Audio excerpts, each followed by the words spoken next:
గుడివాడ ఒక రణరంగంగా మారింది.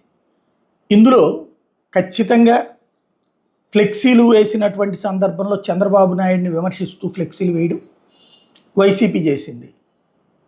తెలుగుదేశం కూడా గతంలో అదే పనిగా చేసింది. వైఎస్ఆర్ కాంగ్రెస్ పార్టీ ప్రభుత్వం ఉన్నప్పుడు ఏమన్నా జగన్ అద్భుతమైన పాలకుడు, గొప్ప తెలివైనటువంటి వాడు, లేకపోతే రాష్ట్రాన్ని అద్భుతంగా పరిపాలిస్తున్నాడు అని ఫ్లెక్సీలు వేసిందా? అరాచక పాలన, సైకో పాలన అని వాళ్ళు ఫ్లెక్సీలు వేశారుగా. ఆ కారణంగా గొడవలు పడేసి కొట్టుకోవడాలు, చంపేసుకోవడాలు జరుగుతున్నాయా? లేకపోతే ధ్వంసాలు చేయడం జరిగినాయా? కొన్ని చోట్ల అట్లాంటి సంఘటనలు జరిగితే తప్పుపట్టింది కదా తెలుగుదేశం, జనసేన. ఇప్పుడు అదే పరిస్థితి గుడివాడలో ఏంటి?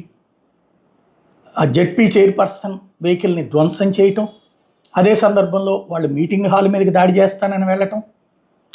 ఇది తెలుగుదేశం వాళ్ళు. ఫ్లెక్సీలు పెట్టింది వైసీపీ వాళ్ళు. వాళ్ళు గొడవకి రాలా, గొడవకి వెళ్ళింది తెలుగుదేశం. ఆ ఫ్లెక్సీలు పెట్టడమే గొడవ అంటున్నారు. మరి అంతకుముందు ఫ్లెక్సీలు వైసీపీ మీద కూడా తెలుగుదేశం పెట్టింది కదా. అట్లాగే పవన్ కళ్యాణ్ టూర్ వెళ్ళినప్పుడు పెట్టలేదా? లోకేష్ పాదయాత్ర వెళ్ళినప్పుడు పెట్టలేదా? వీళ్ళ సంగతి తేలుస్తామన్నప్పుడు వార్నింగ్లు ఇవ్వలేదా? మరి అప్పుడు కొట్టడము, తిట్టడము, ఇట్లా దాడులు చేసుకోలేదు కదా. ఇప్పుడే ఎందుకు జరుగుతున్నాయి? అతను అట్లాగా ప్రవర్తించడమే అరాచకం అంటే ఇప్పుడు ప్రవర్తిస్తున్న దాన్ని ఏమని సమర్థిద్దాం? ఏ విధమైనటువంటి సమర్థింపు కింద తీసుకొద్దాం? వైసీపీ వాళ్ళు ప్రోగ్రాములు పెట్టుకోవడం సహజం, తెలుగుదేశం వాళ్ళ ప్రోగ్రాం తెలుగుదేశం వాళ్ళు పెట్టుకోవాలా? ఎదుటి వాళ్ళ ప్రోగ్రాం జరగడానికి వీల్లేదు, మేము మాత్రమే ప్రోగ్రాములు పెట్టుకోవాలంటే అది ప్రజాస్వామ్యం అవుతుందా? ఆలోచించుకోవాల్సిన సందర్భం.